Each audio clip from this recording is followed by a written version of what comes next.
What's going on, ladies and gentlemen? Welcome back. It is episode 49. It's Wednesday, March 30th. We're almost in April. Allergies are kicking in heavy. Took allergy meds last night. Took allergy meds this morning. I still got a runny nose. I still got the sniffles. Shit sucks, man. The shit sucks when you have allergies as bad as I do. I gave my son allergy medicine this morning just in case. I don't want him to be in school snotty nose and, want to put a mask back on his face. So, it is what it is. We're going to get through it. I feel good. Got coffee this morning. Good old iced Americano. Start your day off with some car engine oil. That's the way you're supposed to do it. But it is Wednesday. We talk about basketball on Wednesday. It's going to be a heavy NBA, NCAA March Madness. We're in the Final Four. We got some big-time teams. The Blue Bloods are in the Final Four of the NCAA tournament. No real surprises there. We'll get into that a little bit later. We'll talk NBA mock draft. We'll talk about the rookie class that's coming out, who I'm kind of nervous about, who I'm completely sold on. And then we'll also talk a lot about the NBA action, playoff pictures, just storylines around the NBA. So thank you guys, as always, for being here. And let's jump straight into it. So last night I watched the Lakers game, which unfortunately we have to do. Almost every single game is a Lakers game on TV. If you don't have NBA Game Pass, League Pass, that's kind of the way to go. So you can watch all these teams. I've been able to watch a ton of Cavaliers games, a ton of Hornets games. Obviously, I get to watch all the Spurs game, being in the area that I am, being right outside of San Antonio. So it's cool. I get to watch all these games. But unfortunately, the Lakers are always on TNT, always on ESPN. It's Lakers games nonstop when they're a terrible team. And last night, I saw a team that just needs to be taken out to the pasture and put to rest. The season is over for the Lakers. It's over. It's been over for a little while. Last night was kind of the assurance for me that it is over. And I don't mean over as in they don't have a chance to win a championship. That ship sailed months ago. When I say over, I mean don't make the playoffs. I don't see them even making the playing game. I just don't see it. Especially now with LeBron with a tweaked ankle. He's going to miss tomorrow's game as well. I just don't see how they win. I saw Russell Westbrook. I thought maybe no AD, no LeBron. We're going to see vintage Russell Westbrook tonight. We're going to see him do what he used to do at OKC, what he did in Houston, what he did in Washington, kind of take over and be a team that can keep you in it and put up a triple-double. It's not there, man. It's gone. They can't play defense. They're not committed to playing defense. No communication. Their rotations are terrible. Luka got to do it looked like Luka Doncic was in an all-star game, just having fun. Just like, let me see how much I can drop here. Just breaking ankles left and right. Step back three after step back three. Gets in the paint whenever he wants. There's no double team coming. They're not forcing the ball out of his hand. I'm like, all right. We're just going to let one of the best scorers in the NBA go one-on-one isolation with whoever is guarding him. Whoever switches on him, it's just one-on-one iso ball. Luka, go crazy. Just go crazy, Luka. So the Lakers are terrible. They need to be put to rest. And I don't know where that team goes from here. I can't imagine a scenario where Russell Westbrook's still there next season. Anthony Davis is always the biggest question mark for the Lakers. He's what's going to make that car run. He's the engine, right? LeBron is everything else. LeBron is the maintenance guy. He's the one that's going to change the oil and do everything. He's going to make sure that car is running right. But if you want that car to run and run well, you need Anthony Davis. That's the biggest piece of the puzzle. And now over 2 seasons, he's missed over 70 games. He's missed almost half of the games in the past 2 years. That ain't going to cut it, man. That's not going to cut it. They need Anthony Davis in the lineup. And like I said, Russell Westbrook, you can imagine that he will be gone next year. Any way they can get him gone, they'll get him gone. I don't know what his stock is right now, what the value of a Russell Westbrook is. I'm assuming it's not high. But they took a chance on him, and it ain't working out. It didn't pan out at all. The rest of the roster is not built for anything to happen. No real shooters on that team, which if you play with LeBron James and Russell Westbrook, you need as many shooters as you can have. Instead, they fill it with Avery Bradleys and all types of different guys, and they have Dwight Howard still. in a big part of that rotation, and it's all fucked up. So what I saw was Luka going crazy. The Mavericks are here. The Mavericks are a really good team, especially in that Western Conference. They can make a little bit of a run. They can make a little bit of noise. Luka's still the man. Spencer Dinwiddie's still going to help them out. He was a huge addition to that team. They still got a squad, man. The Mavericks still have a legitimate squad. I think they're somewhere in 4th or 5th. We'll take a look a little bit later in this episode to see exactly what the playoff matchups are at and where they land. But that's a really good team. And when you have a really good team that is on a mission to continue to play well going into the playoffs, that have championship aspirations. Now, I'm not saying the Mavericks are a legit championship contender right now. I got to see how they play in the playoffs. But they have the aspirations, right? They expect to take a run into the playoffs. They want to move into the 3rd, 4th seed, get a first round win, move on to the second round and keep it going. And when you have a team that is trying to play their best basketball right now with only half a month basically left until the playoffs, when you have a team like that and they demolish another team that's fighting for a play-in position, it's a clear indication that that other team is done. And the Lakers are done. There's nothing left for them. There's nothing left. I hope they make the play-in tournament, because right now I think with them slipping out, it moves the Spurs into the play-in tournament, and I don't want that. I need my San Antonio Spurs. Shout out San Antonio Spurs. I need them to not make it in the play-in tournament. I need a top 5 pick for my Spurs. Right now, the Lakers are fucking that up. The Lakers are trying to suck worse than my Spurs are. For what reason, Lakers? You don't even have a first-round pick, man. Get off my Spurs nuts, dude. And the Spurs, hey, Pop, I love you. I love the culture. Let's drop a couple. Let's drop a couple of these games. Chill out, man. Chill out. We're not trying to make the play-in tournament. We're trying to get a top 5 pick here, and you're ruining it. Another team that I was watching, another headline that came up was Robert Williams for the Boston Celtics.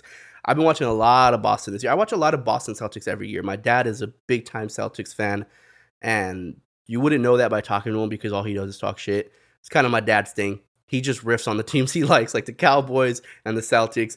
If you hear him talk, you would think that those are his 2 most hated teams, and those are actually his 2 favorite teams. Like, he's just very glass half empty when it comes to his sports teams. And I get it. He gets let down a lot by the Cowboys. So do I. It's hard. It's hard to be a fan of the Cowboys. But for the Celtics, he's been a bit spoiled, man.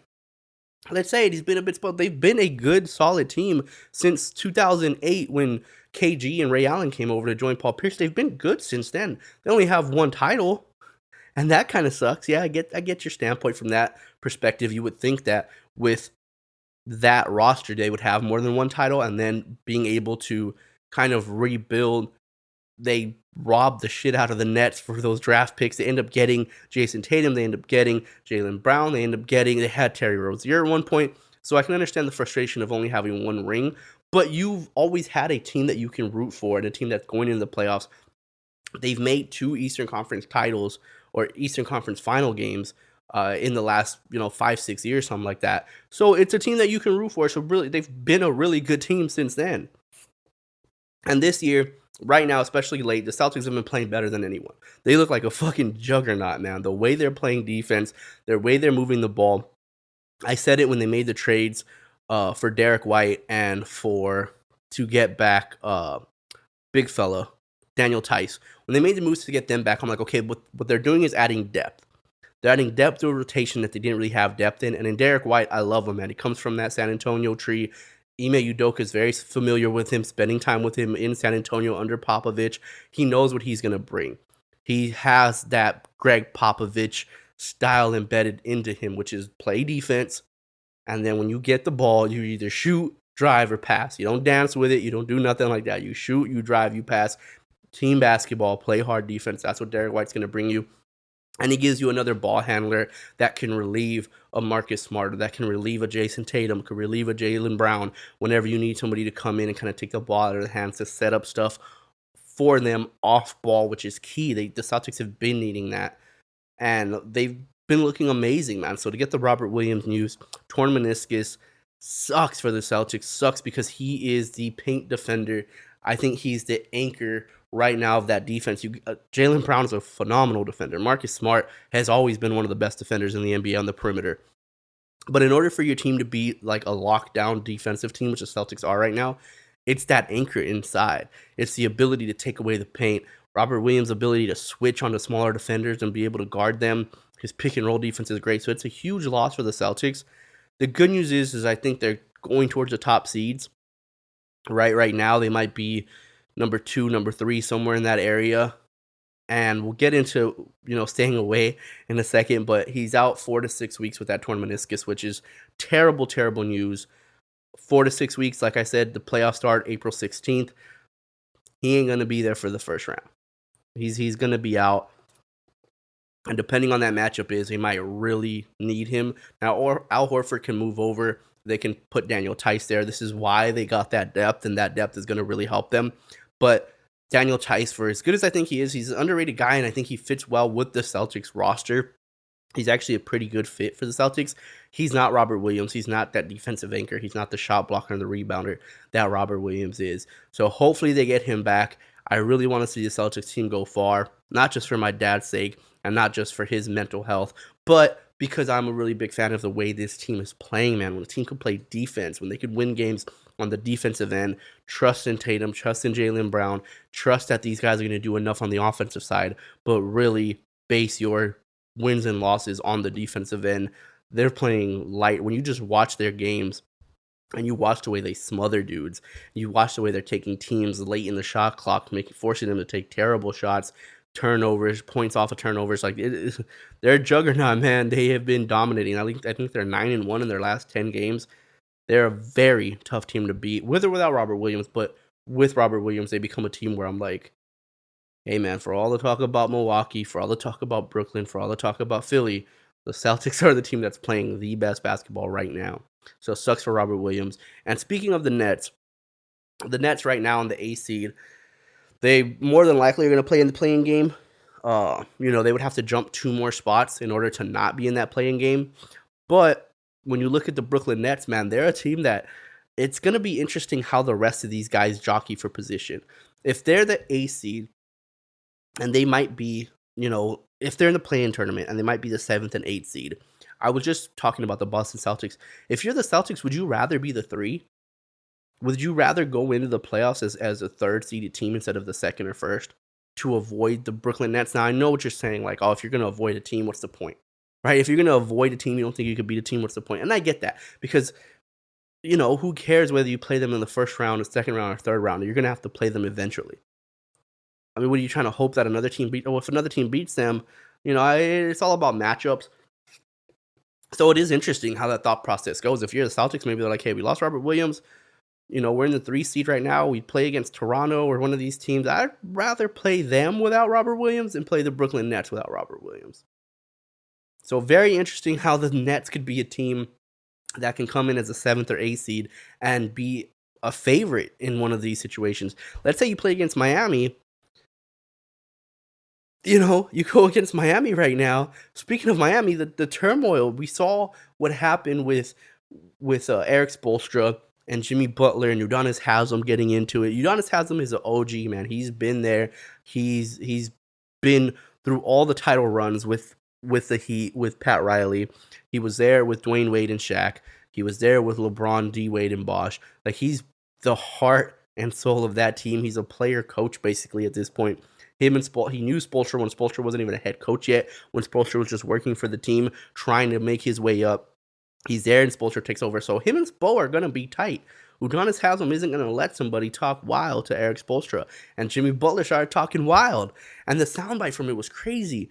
Like, you see Spoelstra and him get into it. And that's not that rare. Team players get into it with their coach from time to time. It happens. But when you hear Spoelstra be like, I'm not going to fight you. What do you think I'm going to fight you, dude? It's like, what's Jimmy Butler really doing, man? I mean, you're talking fighting words with your head coach. Udonis Haslem gets in the mix, says, I'll fight you. Oh, you want to fight somebody?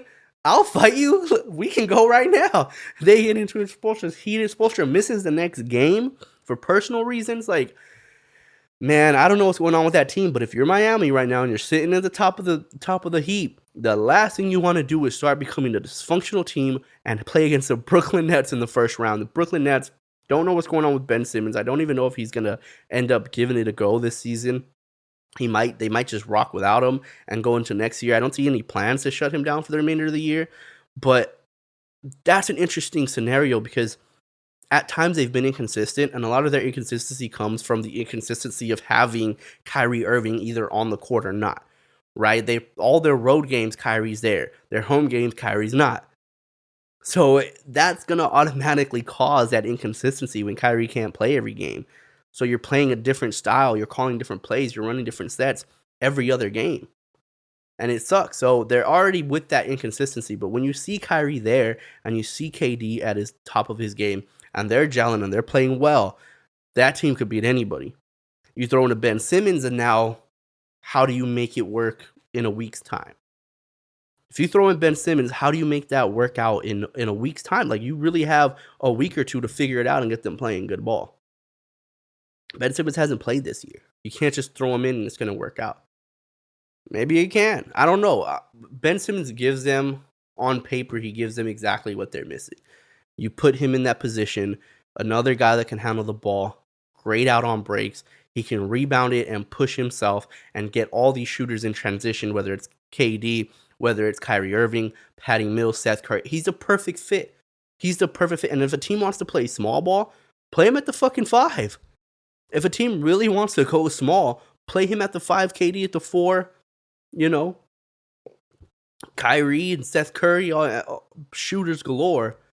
He can grab and go. He can defend all 5 positions. He's still an elite defender in the NBA, which the Brooklyn Nets need, especially at that kind of 4 spot, that small forward to guard those lanky dudes. Take some of that pressure off of KD. He's perfect for them on paper. But the game isn't played on paper. The game's played on the court, and it's going to be tough to just throw him in come playoff time and expect them to pick it up. But that is a scary sight. If you're Miami, if you're a Miami Heat fan, and you see your team kind of falling apart right now at the worst time. You see Jimmy Butler and these guys not gelling at the worst possible time right now. Yeah, it sucks, man.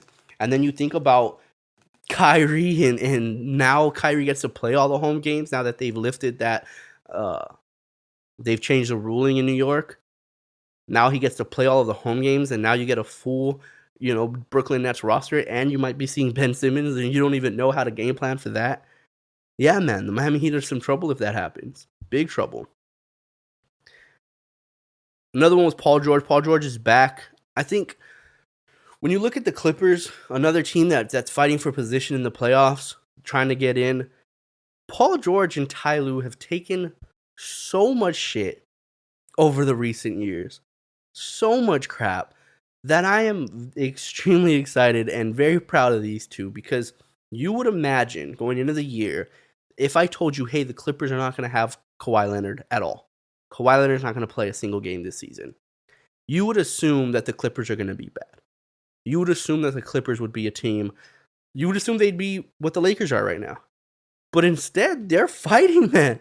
They keep fighting. They keep somehow, some way, winning enough games to stay in position, to stay in the playing game. And it's pretty awesome to see. Right now, I think they're 8th, 37 and 39. So it's not great, but they're still in 8th. Like, even without the play-in tournament right now, they would still be in the playoffs, right? And that's impressive, especially considering the fact that Paul George gets talked so negatively about his ability to super strong, whether he's still a star or not. Paul George has shown us this year the dude is still a legitimate option. He is still a walking bucket getter, man. And Ty Lue is not as bad as the coach as everybody thinks. This is not a great roster by any means. They just have dudes that are playing hard, and they're all in it. It'd be so easy for this team to give up on this season. No Kawhi, our roster's not great. It'd be so easy for them to give up on it. But some way, somehow, they're still making it work. Some way, somehow, they're still getting it done. So shout out to Paul George. Shout out to Ty Lue. Shout out to the Clippers. A team that has a losing record right now is not going to be a championship contender. I'm not saying that they're going to go deep. I would expect them to be a first-round exit. I really do. But I'm just saying, man, this team shouldn't be looking the way they're looking. To be one of the top 8 teams in the Western Conference right now, I don't think anybody expected it when you imagine Kawhi Leonard being out the entirety of the year. And speaking of the playoff picture, let's take a look at it right now. Let me pull it up. So right now with the play-in tournament, like I said, the Lakers are out of the play-in tournament. Right now would be the Timberwolves at 7, Clippers at 8, Pelicans at 9, Spurs at 10. That would be the play-in games. Obviously, whoever wins between 7 and 8, they automatically go to the 7 seed. Whoever loses that game plays against the winner of the 9 and 10. And then the winner of that becomes the 8 seed. And then the Phoenix Suns, number 1. Memphis has moved up to number 2. They've been on a run. Shout out to Ja Morant. I said it earlier. Go back months ago when I started talking about Ja Morant for MVP. When I started talking about Ja Morant being the most exciting player in the NBA and the funnest player to watch in the NBA, and how he's not getting enough MVP talks. I said this months ago. I mean, way before. I think Memphis was like 6th seed or something when I mentioned this. 5th seed when I started talking about Ja Morant. The dude is a freaking stud, man. When I watch Ja, I get some of those flashbacks of like MVP Derrick Rose. Now, he's not as much of like a power dude. He's a little more finesse to his game. Derrick Rose was more of will and ferocity. He had explosion, which Ja Morant's more springy and more fluent with his moves. And it makes you feel more comfortable because when you see Ja, it's not as explosive on the ground. So you go, okay, maybe he's not going to have the knee injuries that Derrick Rose had, unfortunately.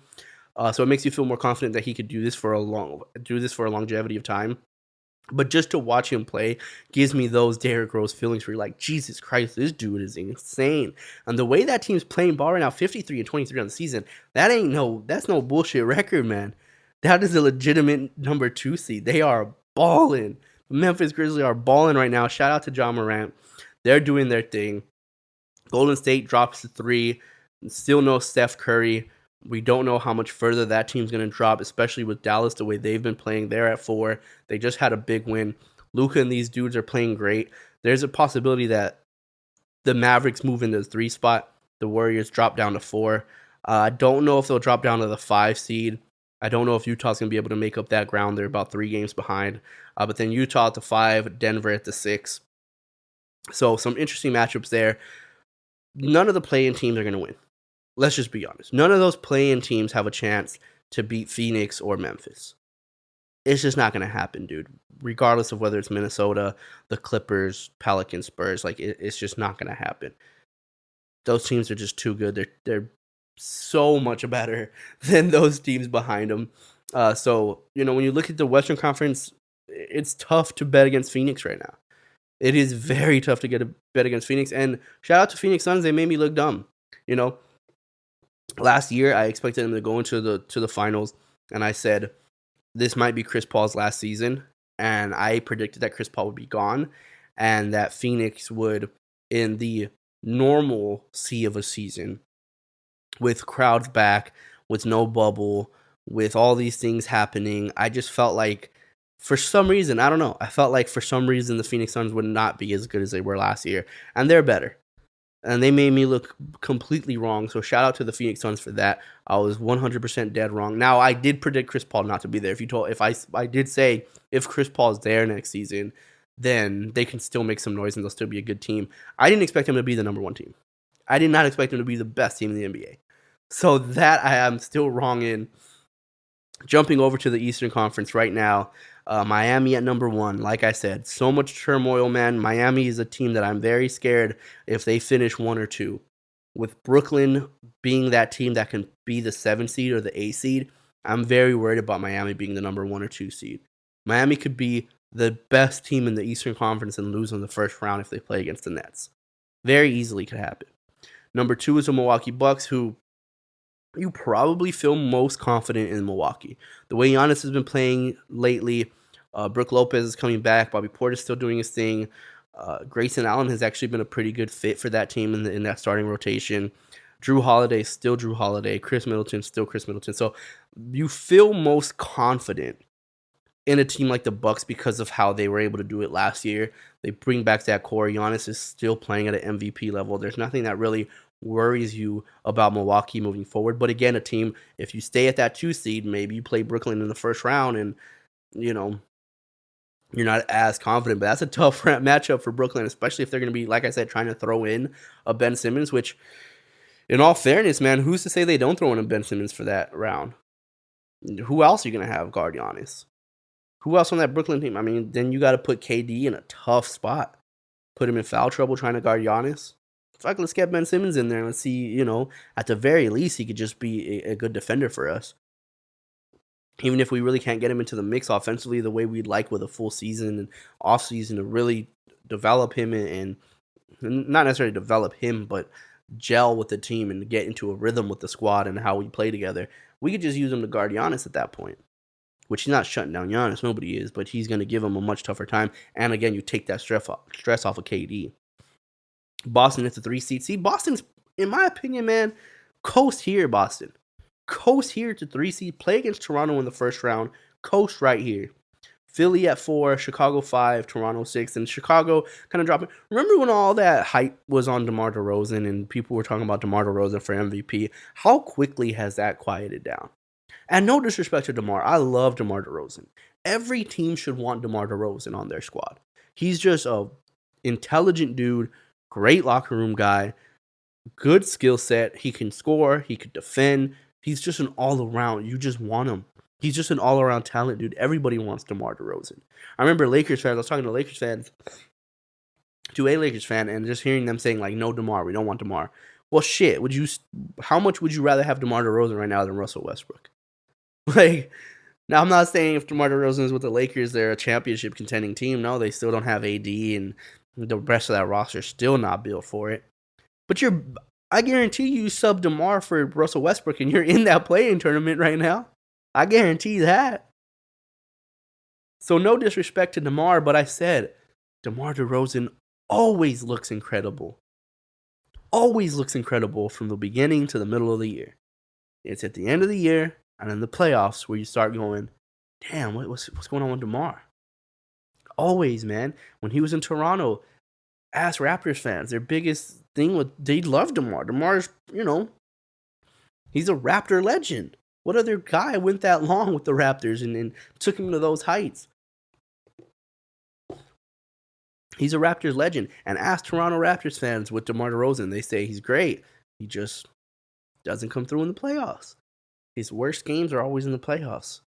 That's the unfortunate truth with DeMar DeRozan. I saw him with San Antonio. He looked great. I know once we got to the end of the year, didn't look so great. Still a great player. But if he's going to be an MVP candidate and he's the best player on your team, I said it when they got DeMar. I said in order for this team to really, really contend, DeMar DeRozan cannot be the best player on the team. It needs to be Zach LaVine. DeMar DeRozan needs to be a role player. He needs to be able to get some buckets when they need him to get some buckets. He needs to be able to put pressure on the defense. He needs to be able to defend. But he cannot be the best player on this team if they really want to compete. So when I saw everyone, DeMar DeRozan for MVP, I was like, that's very scary. That's very scary because I know what DeMar DeRozan looks like in the playoffs.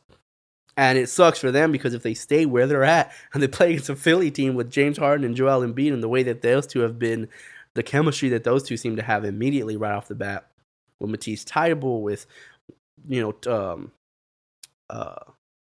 Thybulle's going to be guarding him, and Maxey, and these boys can really play. Man, that's a tough matchup for Chicago. And then the 7th seed, Cleveland Cavaliers. Remember how hype everyone was on Cleveland? I was hype on Cleveland. I still think Cleveland is punching up right now. They're playing they're developing at a quicker rate than they should be. So right now, even if you're a playing game for Cleveland, whether you make the playoffs or not, the fact that you have a 42-33 record right now, that's a positive. These dudes are young, man. They have a young squad. They're not even scratching the surface of how good they're going to be. So this is perfect for the development of the Cleveland Cavaliers. It reminds me of like when Steph and Draymond and Clay were young bucks with the Warriors, where they like made it at the 7th seed and they gave the Spurs a little bit of a scare, and it was like, oh shit. That's what Cleveland is right now. So just keep staying with it. I'm not saying that, Garland and these dudes are Steph and Clay and Draymond. But what I'm saying is that when they acquired this team, when you look at the roster that they have, and they drafted Evan Mobley this year, you say, okay, they're a few years away from a playoff contention. They're a few years away from really making the playoffs and really making some noise. So the fact that they're making the playoffs now or in the play-in tournament right now, that's a huge sign. That's a huge bonus for Cleveland. And the fact that you have a 42-33 record, big time bonus. You're ahead of schedule. That's the phrase I'm looking for. You're ahead of schedule right now if you're Cleveland. So just keep going along with the ride. keep being the team that you are. You guys are going to be fine. You're still a couple years away from being that type of team. You're an acquisition away or two from being a real contender, but you're on the right path. And then for the Hornets and for Atlanta, 9 and 10, the Hornets are one of the funnest teams to watch, man. The way LaMelo Ball and these dudes play, and Bridges and Terry Rozier, they are fun. They just don't have enough substance, especially on the defensive side, to feel confident in them. And then Atlanta's in the same boat as the Spurs, right? Where it's like, dude, don't make the play-in tournament. Like, you guys are fucking us up right now. And Atlanta fans are like, hey, lose some games. And Trae Young's just, he won't let them. Trae Young's like, nah, man, I'm still gonna find some way somehow. And for the Spurs, it's like, dude, you're 31-44. You shouldn't be in the 10th. But the Spurs are like, hey, we're trying to lose. We're trying not to make this play-in tournament. And fucking teams like the Lakers won't let us. But for Atlanta, they don't want to be in the play-in tournament. If they are, cool, man. We get to see how fun would it be to see a Trae Young, LaMelo Ball game? I know it's only one game, but to see them play in a play-in tournament and a chance to go to the playoffs, I can't wait for it, man. Shout out to that. But we have, like I said, it's going to be interesting to see how the rest of the couple weeks play out and who's actually in and who's actually not in. So it's going to be interesting, but I would love to see those play-in tournaments between the Hawks and the Hornets, two of the funner teams to watch just because of the way LaMelo Ball play and Trae Young plays. And moving on from NBA talk into the NCAA world, NCAA March Madness. My bracket was busted early on. Looking back at it, let's take a look at the actual bracket right now, and I'll tell you some of the teams that I had, some of the teams that I didn't. When you look at the bottom, obviously St. Peter's busted my shit right immediately. I did not have St. Peter's winning. I had St. Peter's losing to Kentucky in the first round, which I think everybody did. I don't think anybody had St. Peter's beating Kentucky, the 15th seed. The good thing is it didn't completely burst my bracket because I had Murray State beating Kentucky in that second round. So I didn't have Kentucky going super far anyway, but I had Purdue beating Murray State in this position where St. Peter's beat Purdue. I had Purdue going all the way to the Elite Eight, and I had them losing there to UCLA, which that one killed me. North Carolina being my team, I've seen them play all year long. I've seen North Carolina for almost every game from the beginning of the year. I had no clue that they'd be able to go in and beat Baylor. I had them beating Marquette. Marquette is not a good rebounding team. They won tournament games. Their last couple games, I went back and looked, and they were getting out-rebounded in almost every single game. And I was like, that's a bad recipe when you're playing against Armando Bacot and the way that the North Carolina Tar Heels always rebound. They always rebound the basketball, so I did not like the matchup for Marquette. I had North Carolina winning the first round, but I definitely had them losing to Baylor, which they almost gave me a freaking heart attack, giving up a 20-point lead and going into overtime. But I didn't have them beating Baylor. I had Baylor winning that game, and then I had UCLA beating Baylor, kind of getting that revenge game, and I had UCLA going and winning the entire tournament. So North Carolina basically screwed up my whole entire thing because not only did they beat Baylor, but then they went and beat UCLA, which I couldn't be more thrilled of. North Carolina is my team, man. That's the team I root for. I don't have any North Carolina stuff up. I probably should get some North Carolina stuff up behind me because that is my squad, but I keep it real Texas themed. North Carolina is the only team outside of Texas, which, let me not be mistaken, Texas is also my team. Like, I'm always going to root for the Longhorns, but I root for them a lot harder in football than I do in basketball. In basketball, I just didn't really have a team. You know, I grew up in El Paso, so, like, I would root for UTEP. You know, I always root for UTEP.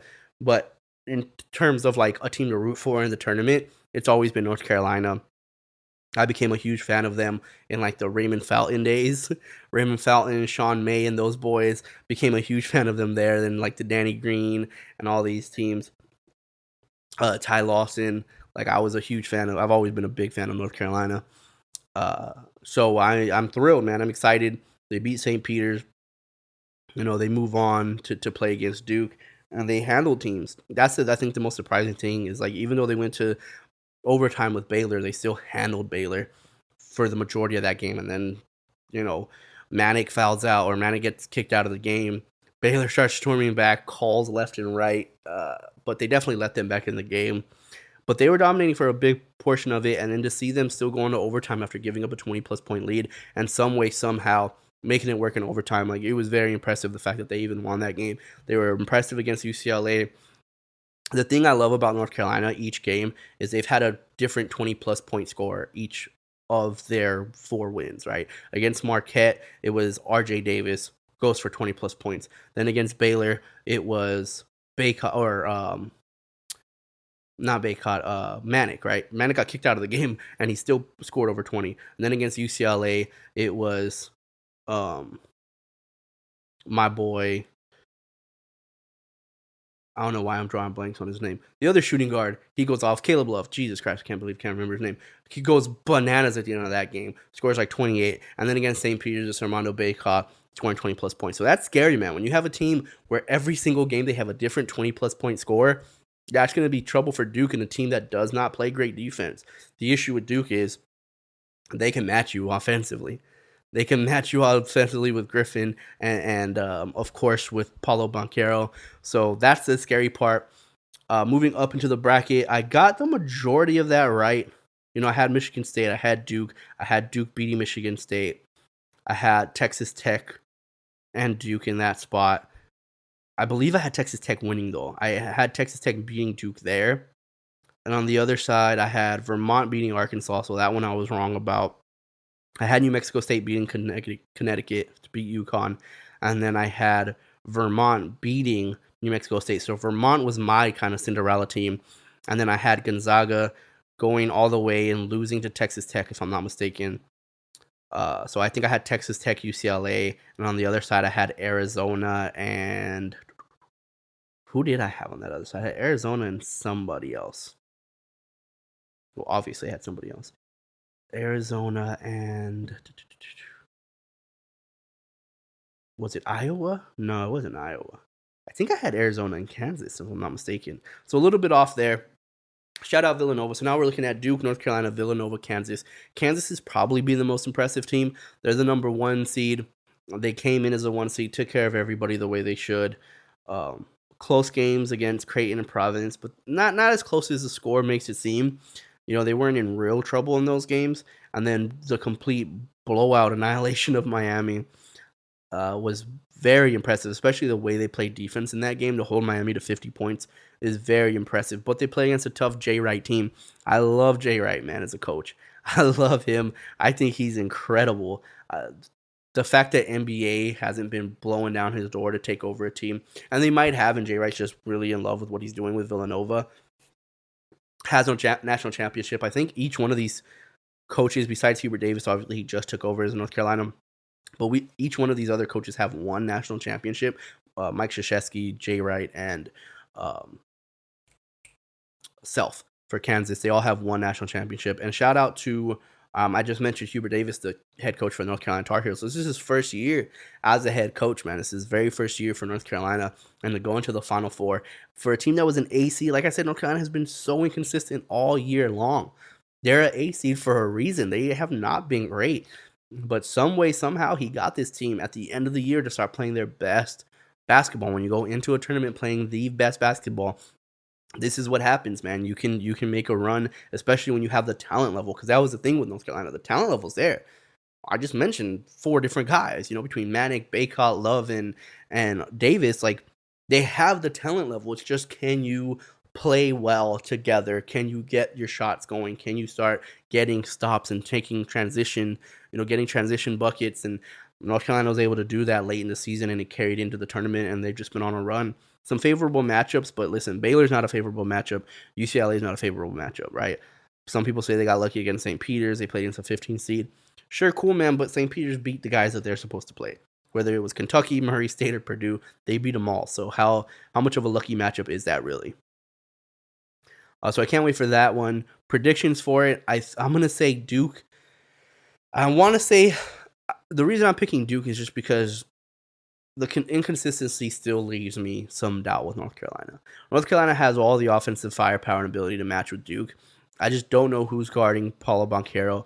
Leakey's one of the best defenders for sure on the perimeter. Banchero's a little too big for him. He can kind of get to where he wants to. I don't like the idea of Manic guarding him. Obviously, Baycott can't guard him.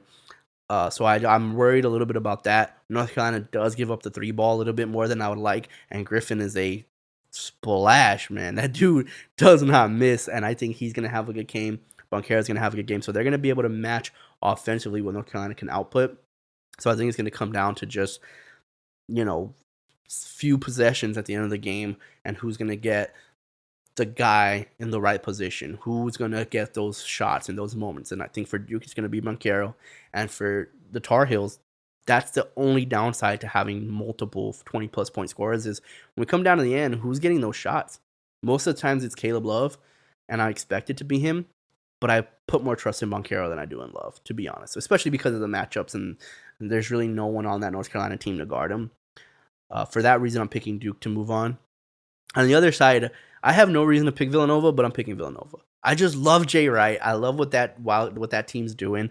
They're playing great defense. Their defense is amazing. Like, you look at the Delaware game, they scored 60.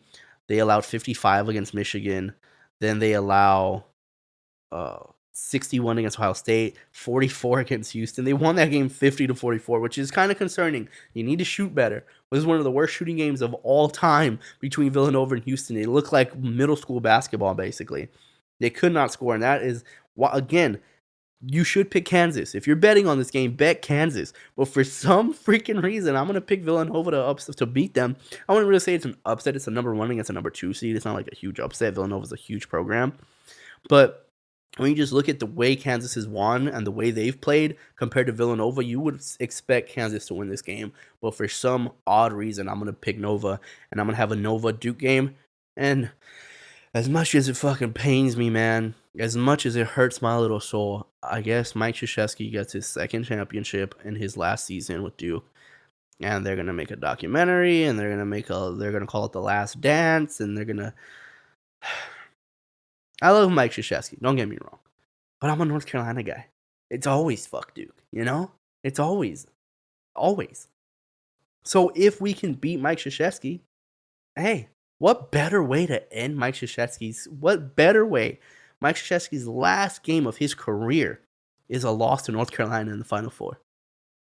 That sounds heavenly. And no disrespect, again, I love Coach K, man. He's for sure one of the greatest. No doubt about it. He deserves all his flowers. But you're used to losing to North Carolina, Coach K. You're used to it. Let's get one more loss. In North Carolina. I know you want this to be this big right off in the sunset celebration. Hell nah, man. Come on, Tar Heels. I am picking Duke to win. But, God, I want that win so bad. I don't want Coach K riding off with a championship, man. I know it's petty. I know he deserves it. I know he's had that career. I know this would be a perfect ending on top of his career. But not against my Tar Heels, man. If this was anybody else, all right, cool. But not against North Carolina. So I need North Carolina to win because if Duke gets to the final, if Duke gets to the championship, I don't see them losing. And speaking of, we'll wrap up with some of the talks of the NBA draft. Since the playoffs are coming up and because the tournament is coming to an end in the NCAA tournament, a lot of these dudes that I've been speaking on, they're going to be entering the draft. We'll take a look at the mock draft right now. There's a bunch of different ones. Nobody really has a clear-cut number 1. There's been some drafts that I see with Paulo Banchero. There's been some drafts that I've seen with Jamari Smith. There's been some drafts that I've seen with Chet Holmgren. I pulled up a CBS one. And they have Chet Holmgren as at number 1 going to the Magic. I'm just going to give you my top 2 players or kind of what I expect. I think, in my opinion, Paulo Banchero is a number 1 draft pick. Just from what I've seen. And I haven't seen, I will be honest, I haven't seen a ton of Gonzaga and I've seen a ton of Duke. I haven't seen a ton of Gonzaga. So maybe if I go back, and I will, if I go back, I'll make another one and I'll make it update. I'll go back and watch older Gonzaga games. I'll watch more games throughout the season. So I haven't seen a ton of them. But from what I've seen, Paulo Banchero is just a great... If you go back to Carmelo Anthony, right, and you go back to his draft and what he did, he's the type of guy... I see Paulo Banchero as a very Carmelo-ish type of scorer, where he can shoot the 3, but he already has a really good post game. That mid-range wing, 15 to 20 foot area is money for him. He doesn't have that kind of fast, that shooting motion isn't like KD's. It's a lot more like Carmelo's. It's a little bit longer of a setup. It's not that kind of sling, that freaking slingshot that KD has. He's a kind of a more of a pace and more of a space create, knock down tough shots over the top. Like, I love Paulo Banchero, and if you go back in that draft and you say, well, where's Carmelo land for you? Obviously LeBron James kind of ruins that, but that's how I view Paulo Banchero. Is very similar. My comp for him is Carmelo Anthony. And I think he's a number one guy, man. I really do. Just watching him, especially in this tournament, the poise. You can see that he has a very NBA game at an NCAA level. And sometimes that doesn't always work out. Like, there's some guys who play great in college where you just know, like, this isn't going to work out. For instance, there's a guy for Gonzaga, the power forward, not Chet Holmgren, the one that plays alongside. He's their post player. They go to him in the post constantly. He gets more touches than Chet Holmgren at times. He's just a great post player, man. The up and unders, the duck ins, his ability to get inside, his touch around the rim is phenomenal. But he's 6'7". That shit ain't gonna work in the NBA. So you know that even if he gets 26, 24, and Chet Holmgren ends up with 16, 18, you go, oh, this guy might be better. No, you know that that's not going to translate well to the NBA. And there's a bunch of NCAA guys that are like that. Guards, especially 5'10", these little 5'10", 5'9" guards that are just like, damn, that dude can play. He can play at an NCAA level. Where Banchero, you watch his game and you're like, that's an NBA player, man. That dude plays like he's in the NBA and he's in college. And sometimes it sucks because the double teams come and they force the ball out of his hand and he can't really get it in the spots that they really want him to. They try to set him up with little sneaky points here and there, but they can't really just give it to him and let him do his thing in the spots that they want because the double team and the help is always coming. And the NBA doesn't do that. You can't just leave dudes wide open in the NBA. You can't just double and let dudes shoot. So his game is going to transition better in the NBA than I think it is in the NCAA. And for that reason is why he's my number one.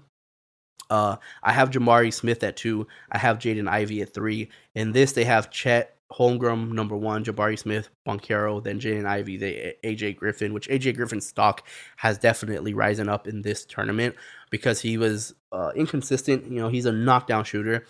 But like all shooters, there's going to be some spots where they become a little inconsistent. But when you see him in the ACC tournament, and then you see him especially right now in the NCAA tournament, and he's shooting his best right now, he's being the most consistent right now, his stock has risen to a top 5 guy. And I kind of agree.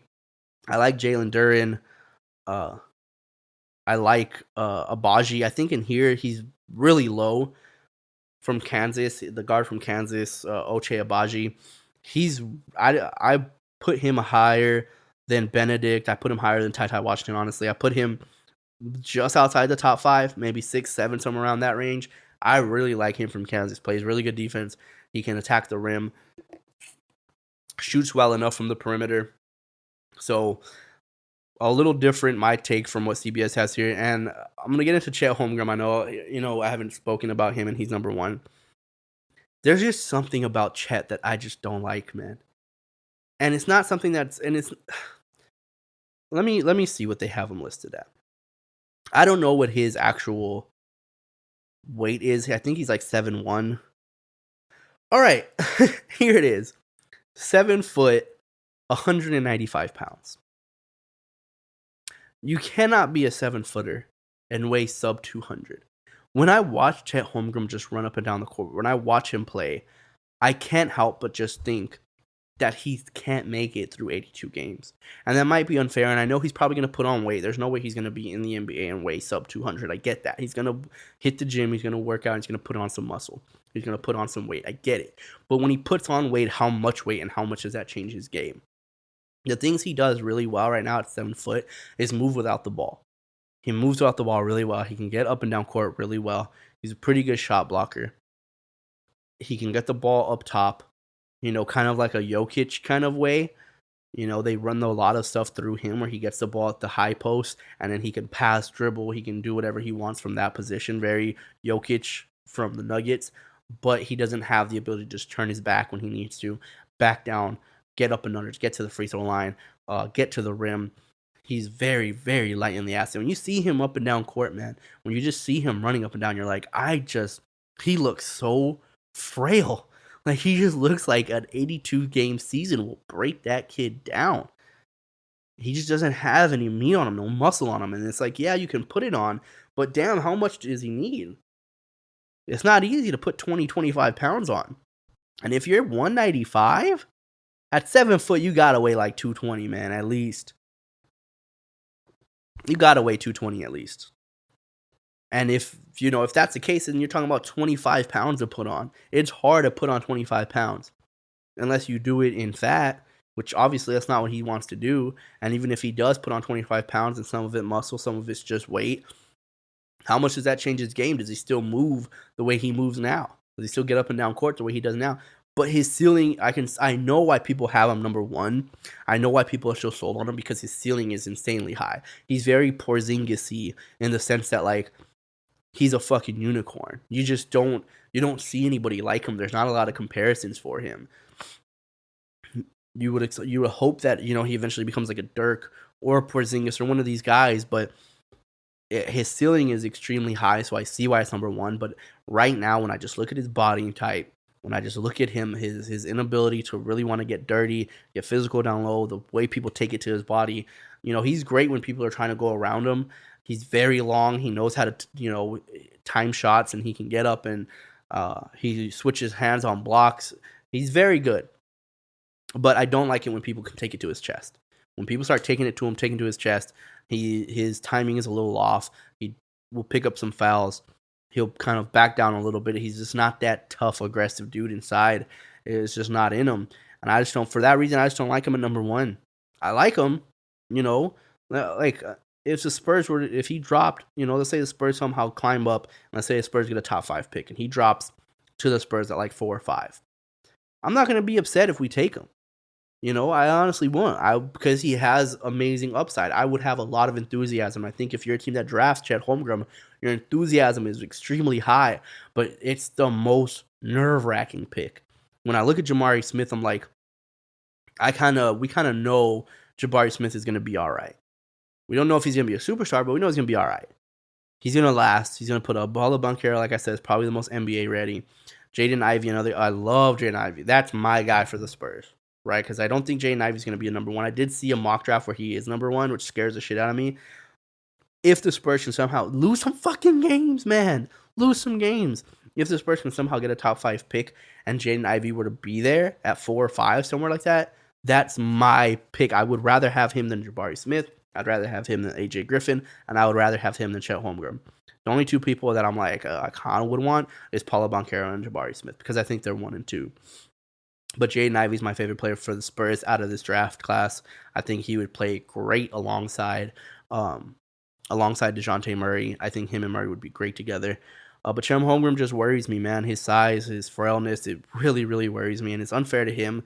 And like I said, it doesn't mean that he can't come into the league and put on the weight and look great and be the best player of this draft. For sure he can. The upside is higher. He has more upside than any of them because, like I said, he's a freaking unicorn. You just don't see guys like him. It's hard to compare, It's very hard to compare people to Chet Holmgren because of his unorthodox kind of way he plays and his figure and his, that kind of real stick twiggy type of look to him.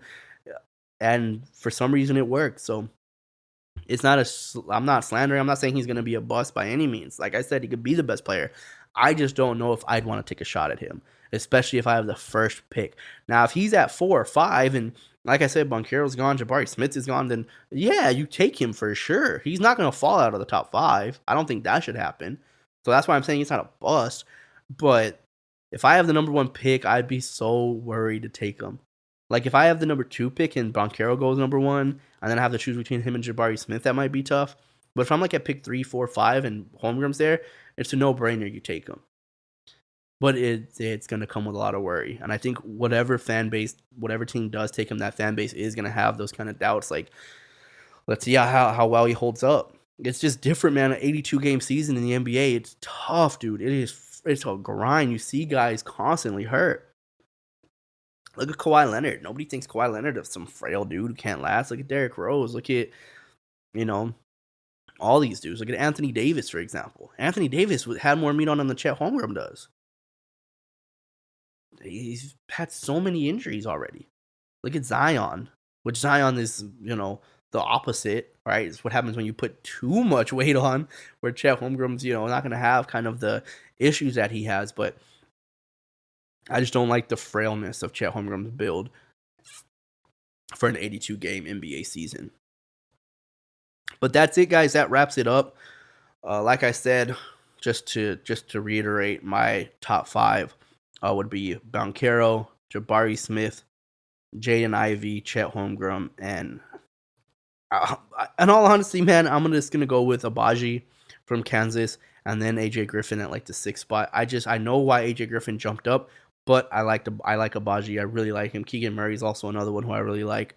But that's my top 5: Banchero, Jabari Smith, Jaden Ivey, Chet Holmgren, and Agbaji. So thanks, you guys. As always, a little bit of a shorter one today. Not a whole lot to talk about besides the stuff that's going on, obviously, that we mentioned, but I'll be back on Friday, talk a whole lot of football for you. NCAA football is around the corner. Spring training has already begun. I'll talk a little bit about NCAA football and the shape and the makeup of what's going on, especially with the Big 12 and Oklahoma and Texas and the whole shakeup, and then possibly, not possibly, but eventually going to the SEC. We'll talk about that. We'll also talk a whole lot of the NFL. Like I said, a whole bunch of moves that we have to go over in an in-depth look at some of these teams and what these moves mean to these teams. Some of them are going in on the all-out, let's get it done right now. And some of these teams are kind of pulling back and saying, hey, you guys can kind of have it. We'll be competitive. And they're kind of building for longevity more so than an all-out, win it or bust, ring or bust right now. But we'll get into that on Friday. Then we'll come back Monday and we'll recap UFC 273. We'll be able to recap whatever happened in the national championship in the Final Four in the NCAA on Wednesday. So whole lot of good shit to get to at all these episodes. We're almost at episode 50, man. We're 49, so on Friday is going to be episode 50, which is dope. I think I want to do a giveaway when we get to episode 100.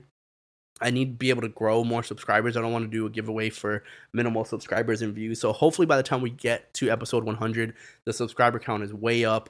Our view count is way up, and I could do a giveaway for episode 100. But I can't wait to do episode 50. That's pretty dope that I put out 50 episodes. And I am excited for the next 50 after that. So thank you guys as always. Have a good one. I'll see you Friday. Peace.